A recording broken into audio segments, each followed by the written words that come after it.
Hello, and welcome to Recent Activity, your new favorite entertainment review podcast that attempts to cover every film, every show, all at once. I am your co-host, Andrew Morgan. With me, as always, is our resident pop star diva with a shameful past, Mr. Shane Beauregard. How are you, sir? Hi, I am doing well, and I don't like to talk about that on air. I'm not ready yet. That's fine. I appreciate that. You look good with the blonde, so I appreciate you getting yourself together for this pod anyway. How are you, sir? It's been such a busy week for me. I'm like fried to death, but I hope you're doing better.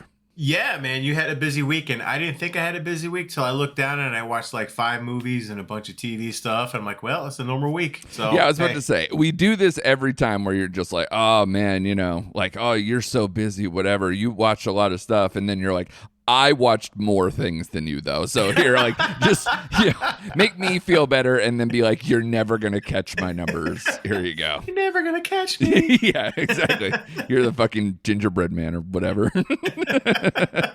That should have been what I led with. But good to see you, sir. It is still October, which, of course, means we are going to have plenty of things in the horror department, thriller department, all those things. But also, as you kind of noted, I had a very busy week, including my weekend in Woodstock, New York for the Woodstock Film Festival. I had a great time. I definitely recommend if you do live even remotely to that area, it is a great time. Like, they had real stars there giving panel discussions, directors giving Q&As, and they had some really great movies. I was only able to watch a couple of them and do one of the panels, but, you know, for just being there like kind of a day and a half, it's a great time. That town is fun, you know, and they have like award-winning cupcake places and a lot of great food options, and yeah, just the quaint little town that has like a lot of, I don't know, a lot of spirit, a lot of history, a lot of all that stuff. So it's a good time to go. So I'll talk about the movies that I caught at the end of this episode. But Shane will lead up front with a couple of movies that are in the spirit of the Halloween season, with Smile 2 that won the weekend.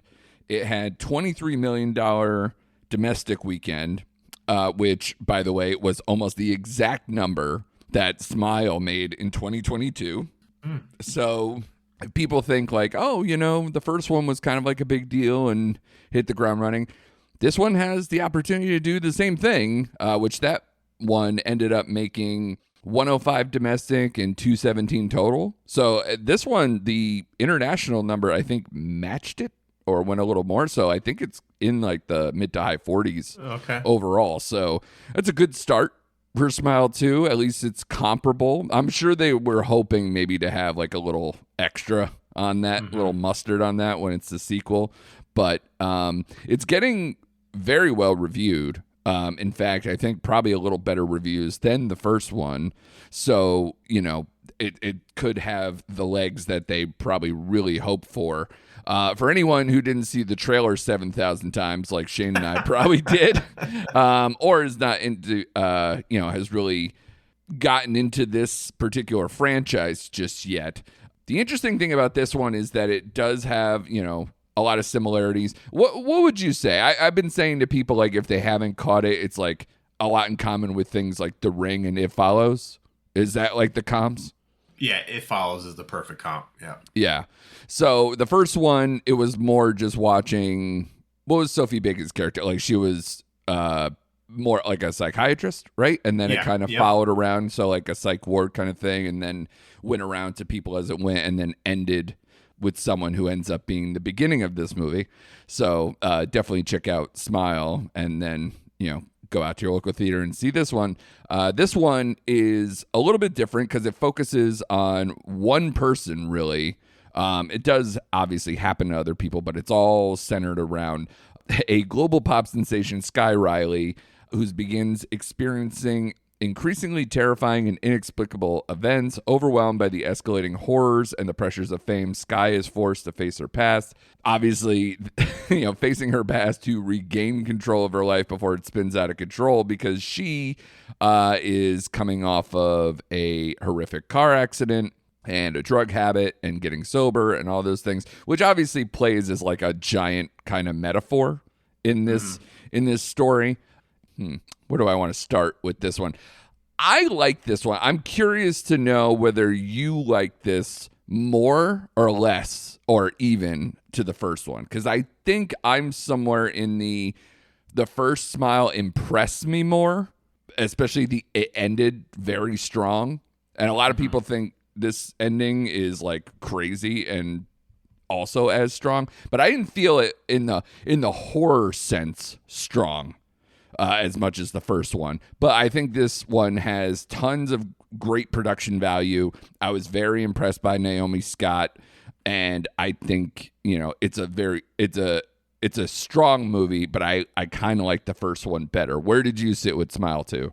Oof. All right, let me collect my thoughts for a second here. I did like this movie. I like the performances in this movie more than I like the first one. Okay. So I kind of mix them. I go back and forth comparing it to the first one. Like you said, the production of this film was better or sharper. Yeah. You could tell they had the money this time. Yeah, they had the money, and Parker Finn. Parker Finn, yeah. You could tell it's a little sharper behind the directorial camera there. So I like that. But the performance by Naomi Scott was just like, I don't know, it was mind blowing. I loved her just slide down into the whole craziness and just unraveling, like slowly unraveling. It was great to watch. I liked the third act of the first movie a little better. I thought this movie kind of fell apart after she met Morris in the bar. Yeah. I didn't care much for that whole sequence after that up until the very end. I like the ending of the first one better, but I can see where this one like busts open the doors for like where we're gonna go with the sequel to this one because of what happens and so I get why they ended it this way, and I kind of liked it, but I like the first one, the first third act a little better than this one. I did like the opening scene in this movie though.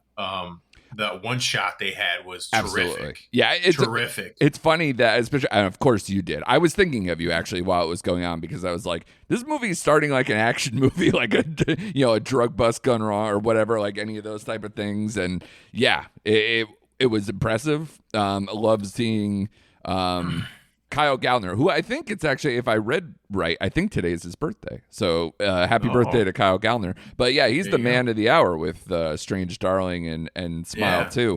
But yeah, I thought that opening scene, I was thinking of you the whole time, where I was just like, spinning the camera around, a lot of like frantic stuff, jumping out the window, like, and then obviously into the car accident that you see in the trailer. So I'm not spoiling anything. But yeah, it was pretty cool. I liked it. It was strong. And I would say, like, again, the third act started wearing on me with the whole jump. It got too jump scary in parts for me. Yeah, that's what this one, it was the hallmark of it. Yeah.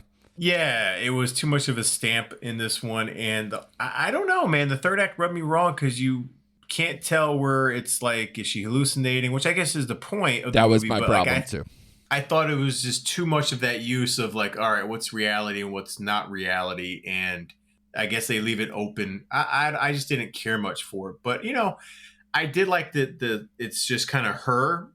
Yeah. And for a while it was bothering me because I'm like, all right, who's going to help her out? Like, how is she going to figure this out? She's all by herself. Like, I'm like, because in the first one they're breaking down like the history of it and like, okay, let's figure this out until Morris shows up again. I didn't care for that third act at all, but I like how they chose a pop star because it kind of mirrors their life of,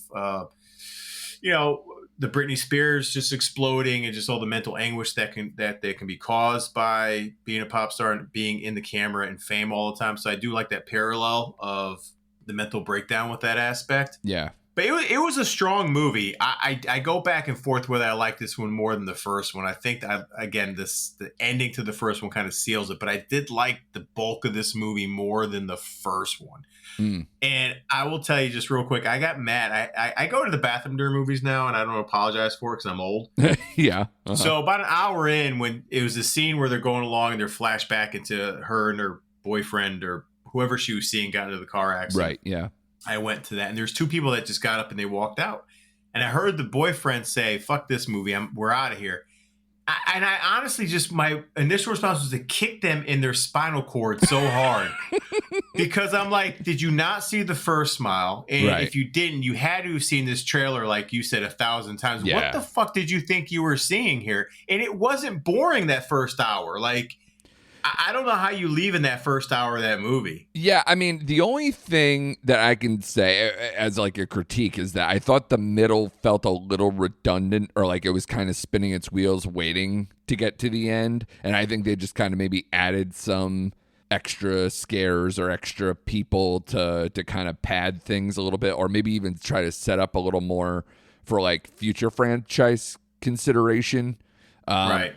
But yeah, I agree. It's engaging regardless. It has enough that'll keep you entertained and looking for what's going to come next. So I can't complain about any of those. I was just so surprised that it had just such high scores. It was like really, really high, especially again for a horror movie and everything else. But yeah, the Peter Jacobson thing, I agree with you, Morris. The Peter Jacobson from House, where I was like, is he like, I think he said he was an ER nurse or whatever. ER nurse, yeah. So I was like, all right, close enough. He got demoted at Princeton Plain Borough. Okay, after House left. So yeah, tough beat for him. But the most relatable thing for me, I don't know if I almost led with this in your intro, was how many times I've thought I was going to die in a Pizza Hut. And I was just like, I love that they were so specific about it. So I enjoyed that too. But, that I actually thought was probably one of the better scenes when she's in the refrigerator towards the end. And then I agree, like probably from there, that's when it loses it. Exactly. Yeah. Exactly. The whole sequence after that was like, oh God. Okay. It turned me off. So, but overall, strong movie. Yeah. And the chaos that could come from how they ended the movie, I'm torn on. Me too. Because I'm like, that seems like, okay, that might be a really fun way to open a movie, to see how it all transpires. But I don't know. Because it's kind of a parasitic thing. Like, can it do all that? Like, how does this work? And, are these all just going to start frantically trying to kill themselves? Like, how are we doing this? Because she said, like, or at least the way Peter Jacobson described it, it's like you have a week, I think, and people succumb to it. So it's like, okay, so all those people, we'll see. I don't know. I don't want to spoil, obviously, too much of the end of this movie, but it just seems like it could be a really cool. I know a lot of people who were very excited about how this ended and really are more geared up for like a Smile 3 just to see how that all played out. But again, I don't know. I feel like Parker Finn, because he's been in so many interviews where he's just like, he likes kind of just like cut it off and move to the next thing. I think he's probably just as content to be like, yeah, so that happened, and let's move on to the next story. But I can see that. So I'll be interested to see what they do with it. But I think he's got another movie lined up that's not Smile, so I think it's going to be a while. Yeah, and that's fine by me too. You know what I mean? I thought too, like, this busted the door open for whatever direction they want to go in. But if it ended like we just got two Smiles, I'm okay with that, the way they ended this film, because it kind of just lets your mind wander. Like, oh man, like now it's just an epidemic of whatever, or it can be an epidemic of. Yeah. So did you think stylistically or something that he showed you anything different this time around? Like, is it just simply because it's the shiny pop star thing and the rich life, the wealthy life a little bit, that it showed you a little bit more? Because the only thing I can think of is that I felt like certain scenes, I felt like Argento or like Suspiria kind of threw into my brain, and there was some other ones that I was like, it's a different look. The only thing, and to go along with that, when I initially thought of this Suspiria thing, was like when all those dancers you see in the trailer and the mirror thing. But I thought once they got out of the mirrored hallway, I wasn't as impressed anymore. Like, I thought it felt very silly because they go like in the wide and they're like doing little thing. Like, I was like, this just got silly. Before, when I see it in the trailer, I'm like, oh man, that looks fucking crazy. Yeah, and then, it does. And then it is for like a second, and then it's kind of a little goofy. Yeah, I was right there with you on that one too. But I did think when they're in the studio and stuff too, I was thinking Suspiria as well. Sure. So I'm right there. I'm right there with you. Yeah. But all right. So what do you got for a grade, man? Oh, this is a tough one. I agree. because we added the little caveat now last week and the last couple of weeks, like, oh, this is a strong 3.5 or this is a weak 3.5. I'm going to go, this is on the weaker side of 3.5 for me. And listen, I only do that because you bitch at me when I fucking start throwing some 0.25s around. So, I'll take the weak and strong 3.5 over the 3.25. Yeah, but this is a weaker 3.5. I agree. That's exactly where I had it too. Where it's like, it's such strong production values, and Naomi Scott is a fucking star. Like, she held this movie. That's why that was my takeaway from the trailer. I know a lot of people, again, I just kind of like snarkily said that, we saw this trailer so many times. But I didn't really grow tired of it because honestly, I was like hypnotized by Naomi Scott. Like, she's great. She's beautiful. She's such a good singer. She's got all the things going for her. So, yeah, between that and Lucas Gage gives great, crazy drug dealer stuff too. Man. I love that little scene. So I thought it started out real strong. So I was riding for this. I was hoping. I was mildly disappointed because I thought it was going to go up a notch, but I think it's like a little below the effectiveness. Again, mostly because of the endings. That I think the first one was more effective to me, as far as the leaving the theater vibes. But yeah, this one's still solid. And I definitely recommend. And hopefully, it still has legs. It has another. I wouldn't be shocked based on what else is out next week that it still has maybe another good week in store. We'll see how good like Venom will do or any of these other ones because a third movie on a franchise that a lot of people mocked after the first one is surprising, but it still keeps making above the money that they thought it would every time. So I will never doubt Tom Hardy and Venom. So we'll see, but yeah, I think it still has legs. Yeah, it does. It could still do some good business. Next up in the horror department. So my review this week was Woman of the Hour, and that one, because it's a serial killer movie, I feel like has to kind of lump into this season. I think that's why they put it out in this particular month, at least. Again, as usual, go to whatsonnetflix.com for my full write-up or any of that. But this, it's a very unique situation. I guess they've had documentaries on this before and maybe one attempt at making this into a movie before, but it had no real traction. But Woman of the Hour is about the quote-unquote dating game killer, I believe they dubbed him. And he, I believe is Rodney Alcala. He got, I think, eventually caught and, sentenced to death for killing 7 people, somewhere in the 5 to 7 range. I know it was like maybe 5 or 6 initially, and then he admitted to another 1 or 2 later on in life to seal the deal on him being put away for life and obviously executed. So the crux of this one, though, is that they kind of layer it in a very interesting way because it's centered around obviously this one episode of television, but then it's also about all of these other things. And I don't know if you read my review, but I feel like it was a movie that cared enough about staying true to the true crime fans or true crime element, but also cared a lot about how this guy could persist in that environment and then everything else going around in Los Angeles and everything else that can, aid and abet something bad to happen to, especially because he killed mostly women. So, it definitely goes into a lot of feminism stuff and sexism, etc., like all the nasty stuff of Hollywood and everything else too. So what did you think, sir?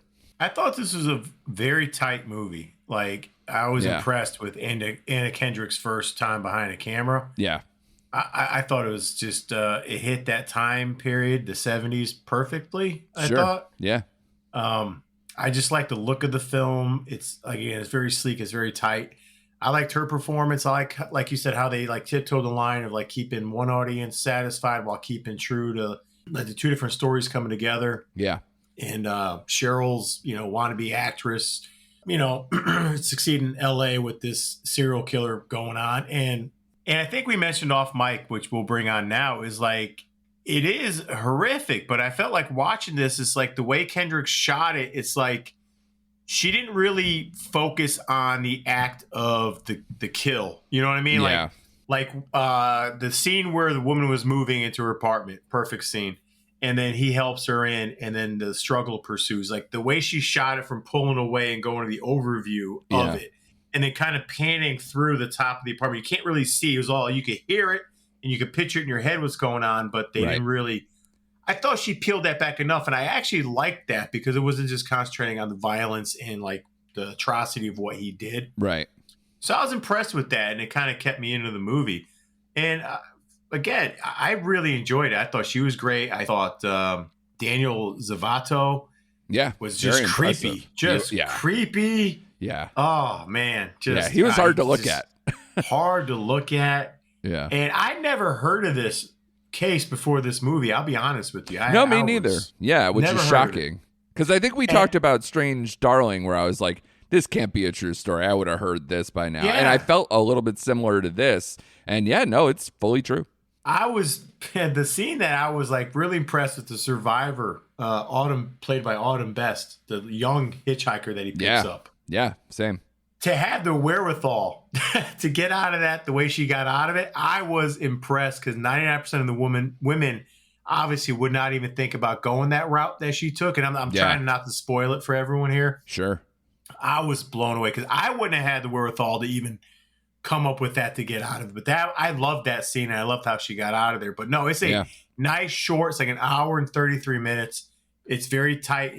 I like the pacing of the movie. It's a really strong effort here. Yeah. And I would highly recommend this for a Netflix movie. And you get a nice little scene with Pete Holmes in this movie. Yes. I do like. I didn't know you were a Pete Holmes fan. I'm a big Pete Holmes fan, so it did take me out a little bit because I'm like, fucking Pete Holmes, but I knew he was going to be in it. And I also have said this before too, where it's like Pete Holmes is a huge human being. He's like 6'5" or something, and Anna Kendrick is a Smurf.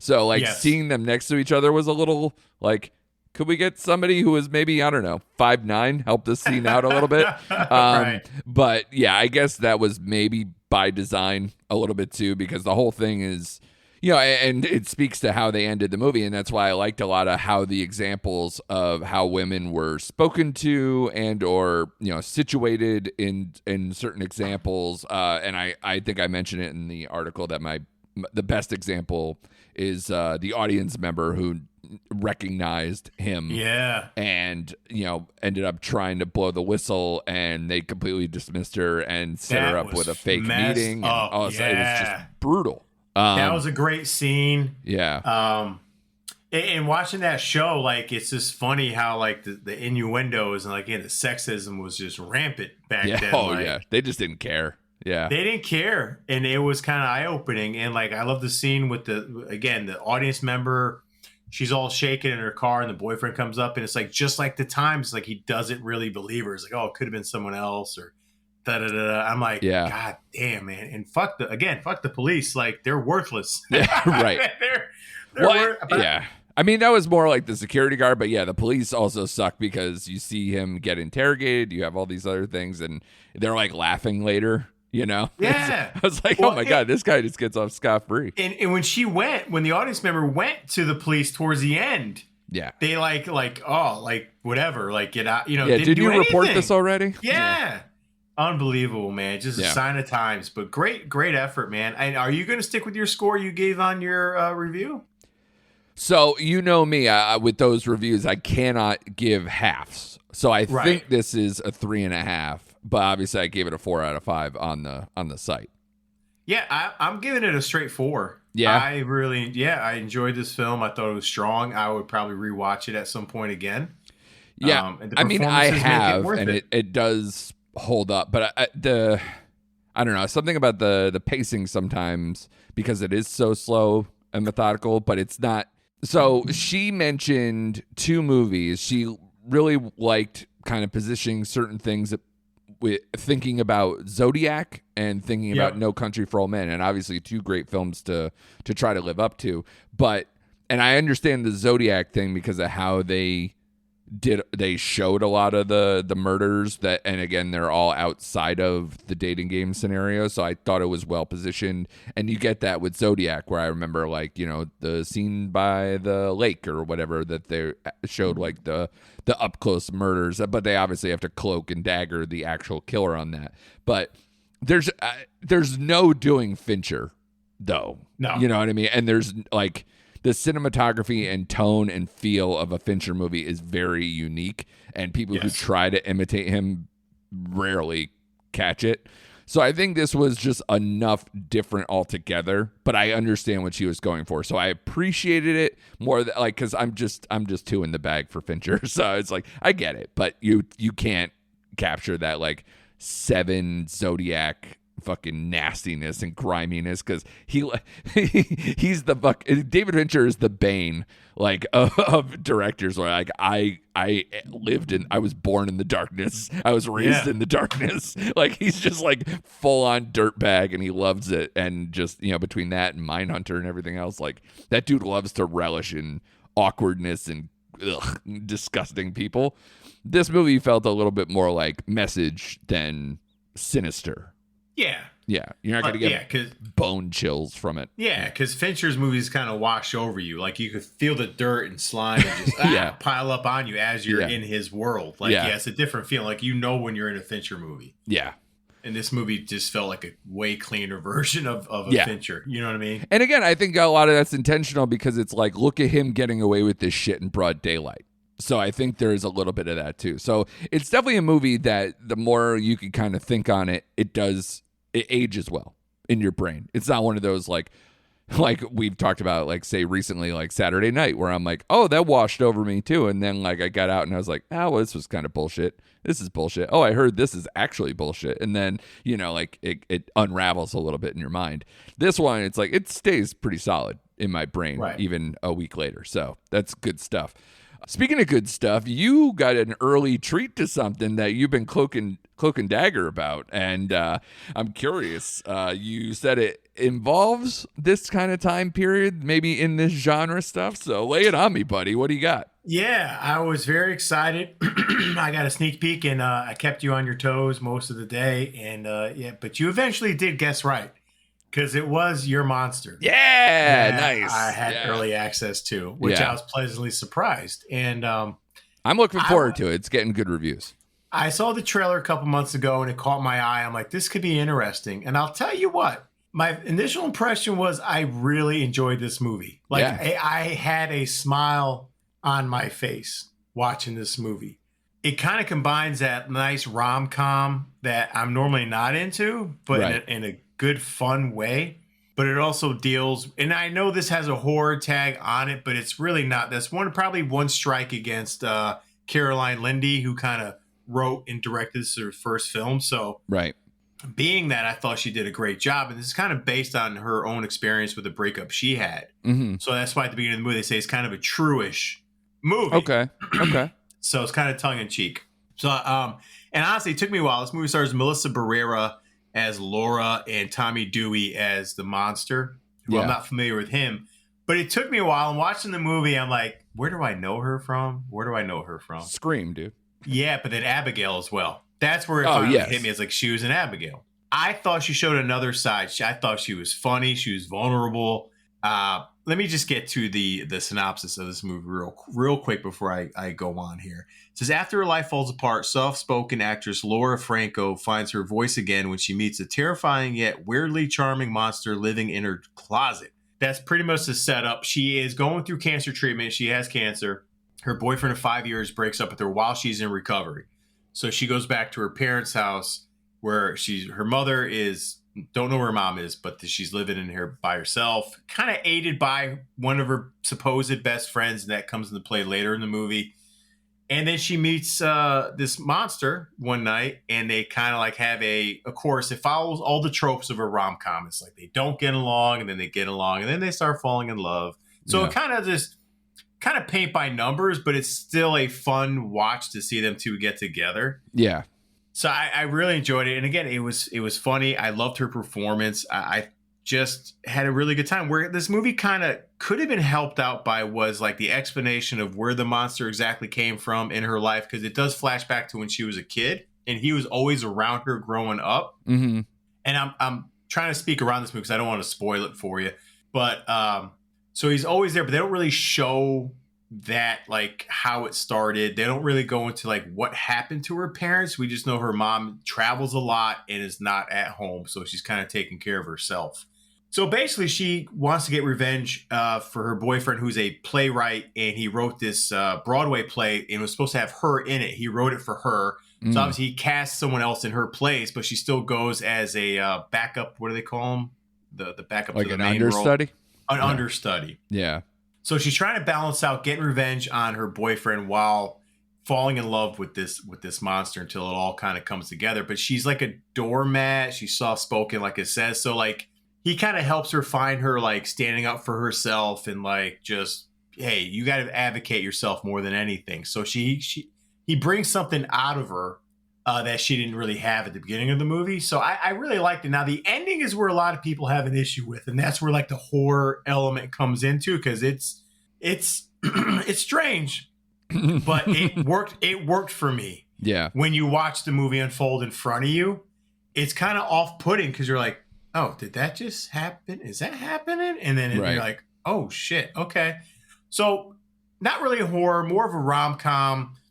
This movie's definitely tied up into metaphors and allegories and all that meaning. But I had a nice time, man. Like, I just had a smile on my face the entire time. I thought it was just a funny, good time at the movies. And my girlfriend liked it just as much. She was laughing and she was getting involved, and even though it was paint by numbers, and that's fine. When a movie's paint by numbers but still makes you like it and you have a smile, it's doing its job. Yeah, I have no problem with that. Because I leaned over, does it? Here comes the conflict between the two. You know what I mean? You can see it coming. But no, like, it's fine. I highly recommend this movie. I was pleased I saw it early. I was actually kind of happy. So I give this movie I gave it a strong 3.5. Yeah. For a first timer for Carolyn Lindy, I'm kind of curious to see where she goes. And again, I know Melissa Barrera is in Scream. Not anymore. I know, but she was in Scream. She's in Abigail. Yeah. So she still has those chops, but you see a different side of her, and I really like her on camera. And she's good, and she could sing. I think she sang all her stuff here. So yeah, she was. And it has a lot of musical numbers in it, obviously, because they're Broadway. Yeah. But I think it was her singing in this movie. I believe, because I looked it up, and I think she does sing the songs here. So, well, it wouldn't shock me. She was really good in The Heights, where she was singing along. So yeah, I was impressed. So yeah, you should check it out, Andrew. You would dig it. I liked the trailer a lot. And also, how dare you, by the way, say you didn't know or recognize Thomas Dewey. He was literally the person who I told you was my favorite part of Saturday Night as the head writer, O'Donoghue, in Saturday Night. He's also the lead of an excellent Hulu series called Casual. If you've never watched it, it's so good. So Tommy Dewey, I really like him. Yeah. Mm-hmm. He was the guy from Saturday Night. Yeah, he's the one who plays O'Donoghue, the lead writer who gets into it. Like, he has all the laugh lines basically in Saturday Night. Shit. That's him. Yeah. So, and he's hilarious in that show Casual. If you've not seen it, put it on your list, because that show is like, down dirty, and it's a lot of fun. It's like a family drama, but it's also hilarious. To my credit here, in both Saturday Night and this movie, he's hell of a maked up Don. Totally. And so when I saw his picture in IMDb, I don't recognize him from his picture on IMDb. I'm like, I've never seen this guy before. Yeah.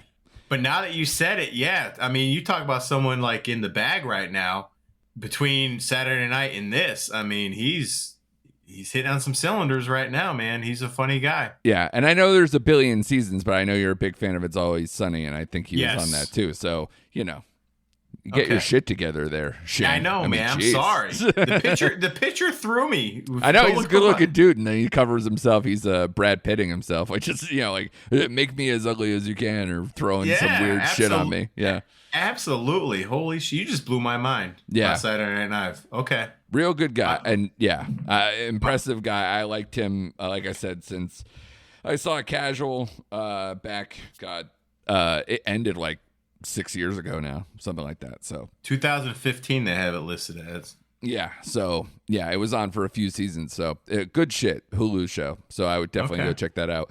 I'm glad to hear it though. This movie is definitely on my list, and I wanted to check it out. They were kind of like it's twisted Beauty and the Beast, a little bit with a comedy rom-com bent. So I'm like, okay, that sounds fun. So that's cool. I appreciate that. That's awesome that you got to check that out early because it does come out this week. Give me a couple of pocket-sized reviews on your streaming activity for the week. You did Brothers and The Shadow Strays, which are on two ends of the spectrum in terms of critical responses. Shadow Strays being the more positive one, and Brothers getting a little beat up out in these streets. Yeah, okay. Let me just spend like 30 seconds on Brothers. It's a total shit show of a movie. It is so bad.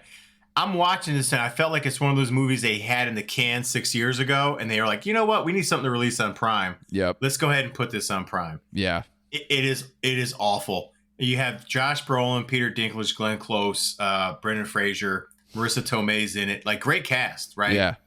And you got Brolin and Dinklage play twin brothers. Ha ha ha ha ha. Yeah. And like they're both thieves. One like just gets out of prison, but he makes a deal with Brendan Fraser, who's like a cop there. Meanwhile, Brolin, since the incarceration of Dinklage, is like married. He has a kid on the way, so he's trying to break away from like what he did in the past.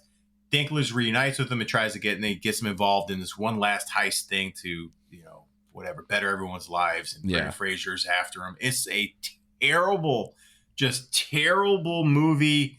I mean, Dinklage is probably the best part of the movie, but he still gets on your nerves after a while. Brendan Fraser, I don't know. He looked terrible. So that's why I said maybe they shot this 7 years ago, because it looked like, because I know he's lost weight since The Whale, but like whatever he lost, he put it all on for this movie. So I'm thinking this is like shot years ago, but just a terrible, bad time. It's an hour and a half, and that was still too long for this kind of movie. Brolin just didn't feel like he fit in the movie at all. Just at all. He was out of place the entire time. Prime is having a rough year, man. This doesn't help. So I gave this one this movie joins an exclusive club this year. I give it a 1 star. It's a 1. Wow. Yeah. It's a 1. Because I think last I looked, it had like a 4 point something on IMDb, which is obviously terribly low, but wow. It's bad. It's like Lisa Frankenstein territory. And I'd probably watch that again before I watch Brothers. Like, this movie was just awful. Yeah, at least you get your Carlo Gugino stuff back with Lisa Frankenstein, so that's helpful for you. But The Shadow Strays, you got to fill me in, man. I feel stupid as the Netflix guy who's behind on a couple of Netflix ones, and this is part of it, but that's partly on them because they didn't give me the screener when I asked for it, so that's on them. So The Shadow Strays is now currently on the platform. Came out this weekend, right? It was official this weekend. So fill me in, buddy, because it has some of our pedigree of things we like The Raid and The Night Comes For Us and all those things. Where does it land in that kind of territory? Is it any different, or is that same ultra-violence that I absolutely love? Oh, man. Okay. This is kind of a tough one for me. Oh, no. Yeah. I kept comparing it to The Night Comes For Us. I couldn't help to compare it to that one. Sure, why not? Yeah. This movie sits at 2 hours and 25 minutes, so it's a little bloated. It's a bloated one. The action was top notch. It's the best, obviously the best parts of this movie. You got a great opening scene, and then periodically you get it through the middle of the film, but then towards the last finale, you get like the 20-minute crazy fights all over the place. So that was good. Where I thought this movie just lacked in comparison to his other films is the actual story between the whole action scene. So basically, you have Codename 13, that's what she's referred to in this movie. A 17-year-old assassin is suspended due to a sloppy mission in Japan. She meets 11-year-old Manji, who loses his mother, and she sets out to rescue him. So that, but like here's base. You got this shadow organization. She fucks up. She's like going for like mental rehab or whatever they do to these ninjas. Right. But she has no connection to this Manji character at all. Like she meets him once, and then all of a sudden she has this like attachment, like she's got to save him and whatever at all costs. So she like starts systematically like trying to take out this whole Yakuza faction over in Japan or wherever she is. Yeah.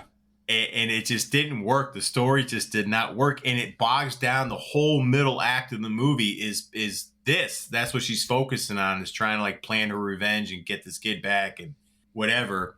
And the movie kind of goes back and forth to what she's doing, and her handler Umbra was her trainer, ninja whatever master. Right. So this movie tried to focus on like what this organization is, and then her story. What I felt like was it was too much of 13's story, not enough this organization stuff going on. And you're like, okay, like I want to know more about this crazy ninja organization instead of this 13 escapade. And they kind of come together at the end, as you can guess, when Umbra and them catch up to her because she's gone rogue at this point. Right. So it does set up for a sequel, like a whole new world opens up. Sure. Which I think the way this ends, it kind of leads you into like what the organization really is, what they do to these people, and so forth and so on. So I wanted more about that as opposed to 13, because you get flashbacks on like the trauma 13 had before she was scooped up by this ninjas organization. I don't know what else to call them. Ninja school, whatever. Assassins. Yeah. Assassins. Sure. But they give you just little tidbits, so you don't really have that connection with her as a character. But the story is where this movie falls apart. So it's way bogged. I'm talking an hour of this movie is just bogged down. Right. With her trying to get help, and she gets like this guy who helps her throughout the movie. It just bogs down. But the opening scene, great. The whole last 50 minutes, fucking crazy. Like some of the best action you've seen since The Night Comes for Others. Right. But compared to the two movies, I like the story better in his previous film. I just thought this was bloated at 2 hours and 25 minutes. So I'm kind of hoping it gets a sequel, but who knows, man? I'd be kind of disappointed if it doesn't. It kind of leads you to like, all right, we're gonna have number 2 come out here.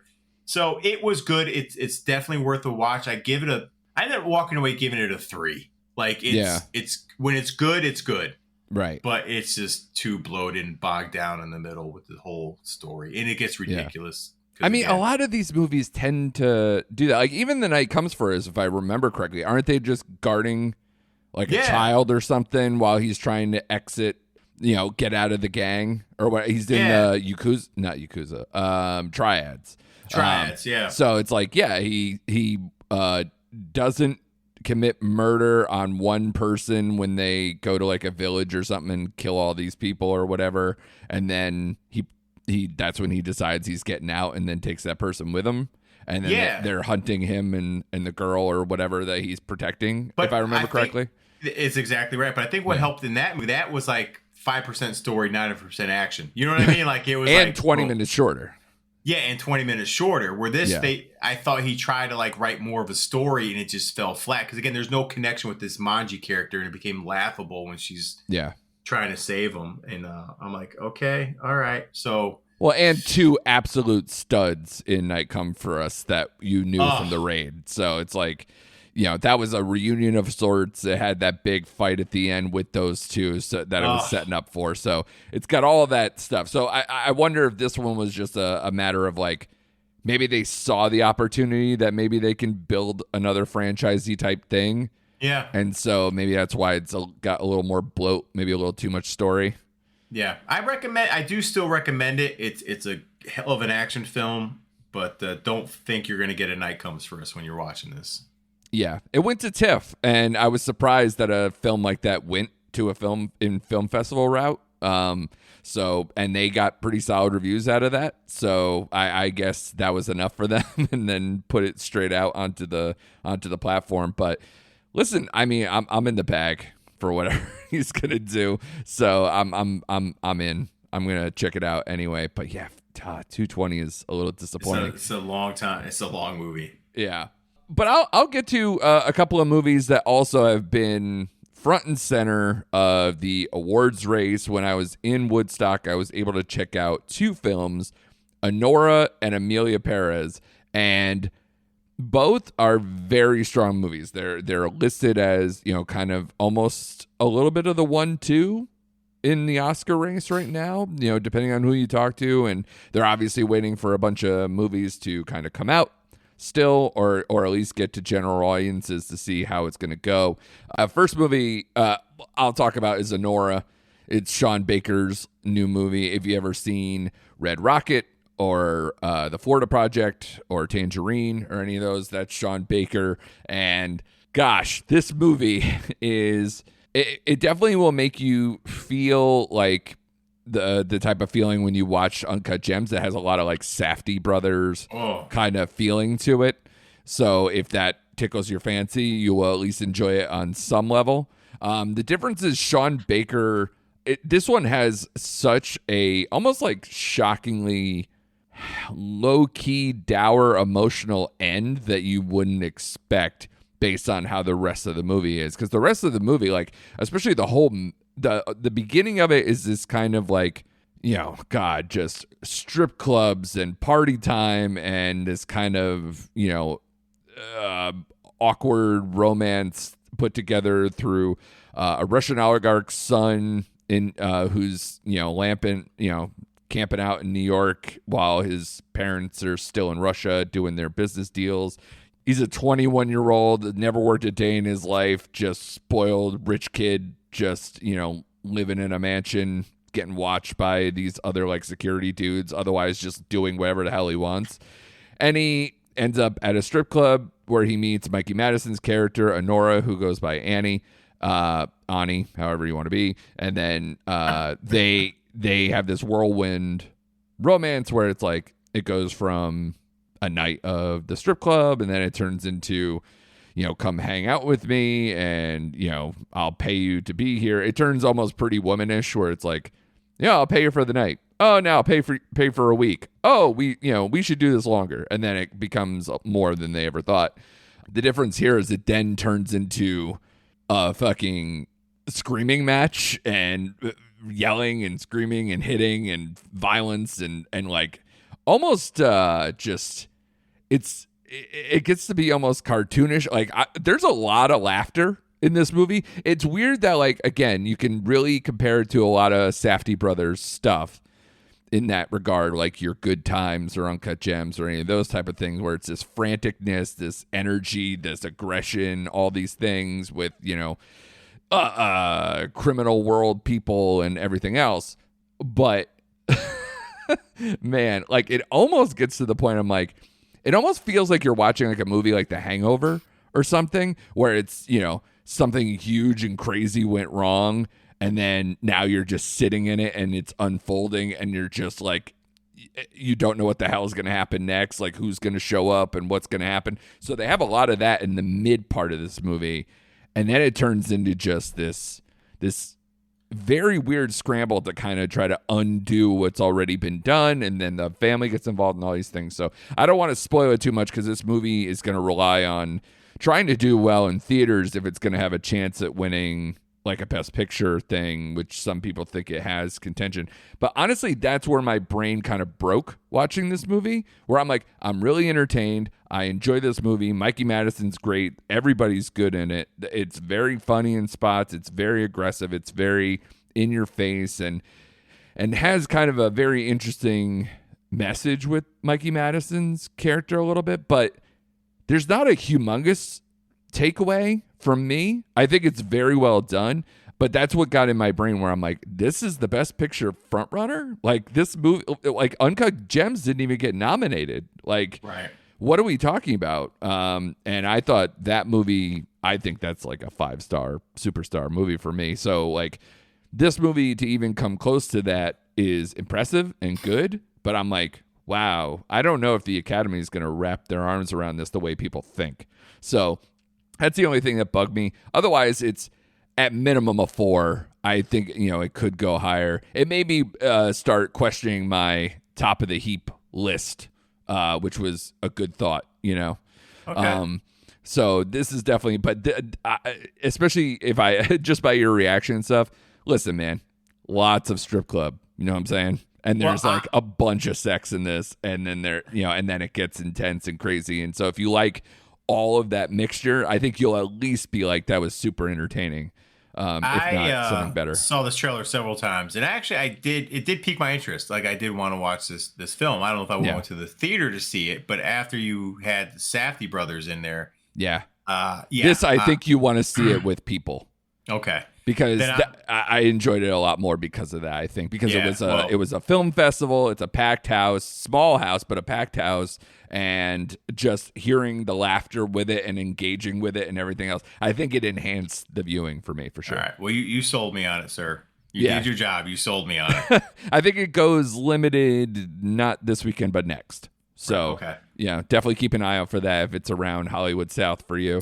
The other one is Emilia Perez, which is going to be kind of the best picture contender for Netflix, the strongest version of that. And this movie is... So even just listing the description, which I will give you what they write and see if it does any justice. So the listed description is, in Mexico, a lawyer receives an unexpected offer to help a feared cartel boss retire from his business and disappear forever by becoming the woman he's always dreamed of being. So that sounds possibly tame, right? It sounds maybe a little like cheeky, or it might be a more self-serious trans story. And I can almost say it's all of that. It's interesting that I didn't know that this movie was based on an opera, but the minute like the movie was over, I was like, this doesn't act like a musical. It acts like an opera. And I was dead on. So I was very proud of myself. I will pat myself on the back for that. But it's interesting. It's one of those movies, if you look at, like, say, the genre description on, your IMDb's of the world or whoever, it lists it as a comedy, crime, musical thriller. And yes, that is true. So I can definitely see even you possibly yourself being like, what the fuck is this movie? And, possibly being turned off by it. Okay. I will tell you that I'm watching this movie. It's like, maybe 40 minutes into the movie, and I go, man, this is entertaining and all, and everybody's good, but like, what the hell is the point of this movie? And I can't think of the last time that I 180'd a movie so hard where by the end of it, I was like, oh man, that nailed it.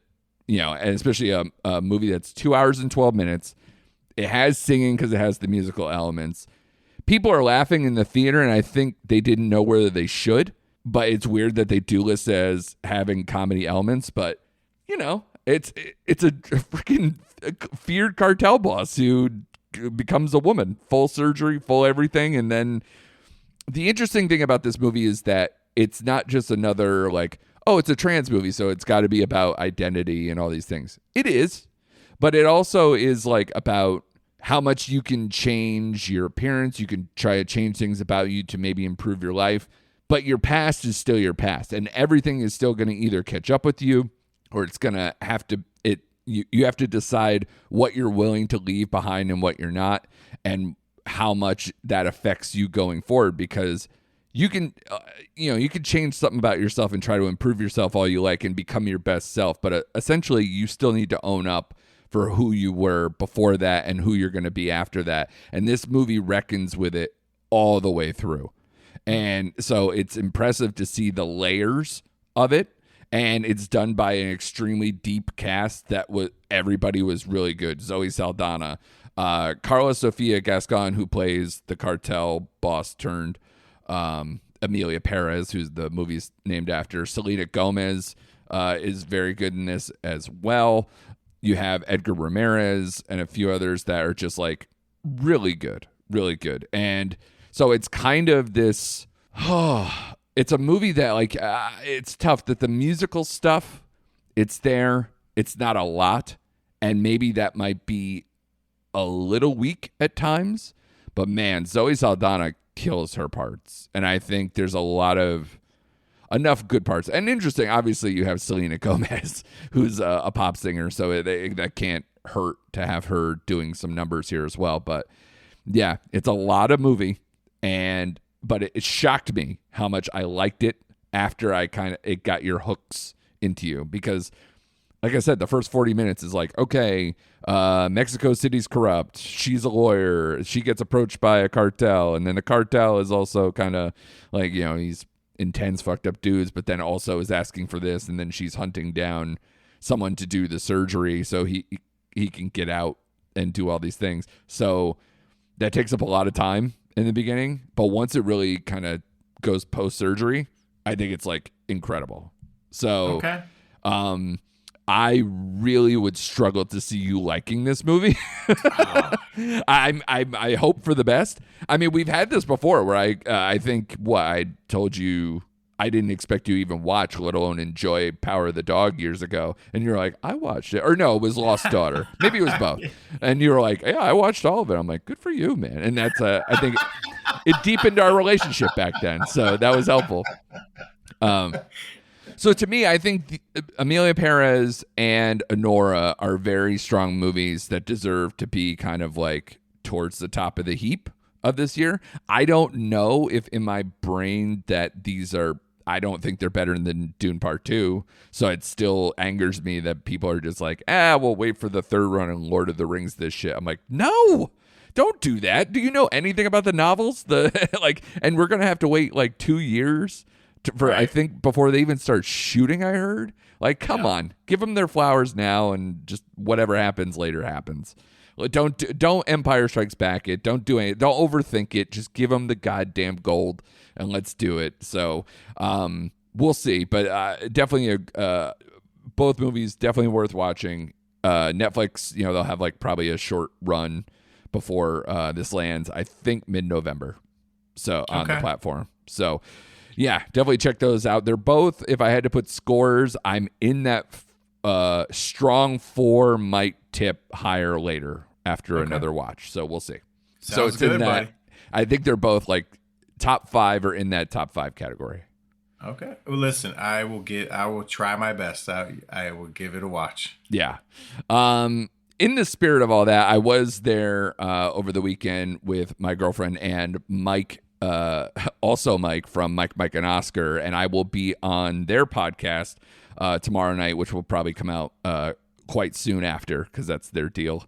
They're not like us, No, that's not true. I mean, we're pretty quick with getting the episodes out. Quick. Yeah, we might delay a recording or something, but that's about it. But so I will be on that podcast talking about my full Woodstock experience, including drinks, places to eat, everything else. We'll give you the full treatment on that. So check out that tomorrow. Maybe a little more added Netflix discussion. And Mike also caught a bunch of other films. So if you want to hear a little bit more update about the Oscar stuff, that's their bag. So we'll do a lot of talk on that. And then I was also on a podcast last night. Don't know when that one comes out officially, but I was on the Haven't Seen It podcast. Scene spelt like a movie scene. My buddy Tommy and his partner Tim, great guys. We covered Dracula, the 1931 Dracula on there because they hadn't seen it. I hadn't seen it. I've seen almost all the other Universal monsters. I just never saw Dracula, which is weird. The Bela Lugosi classic. Have you? Yeah.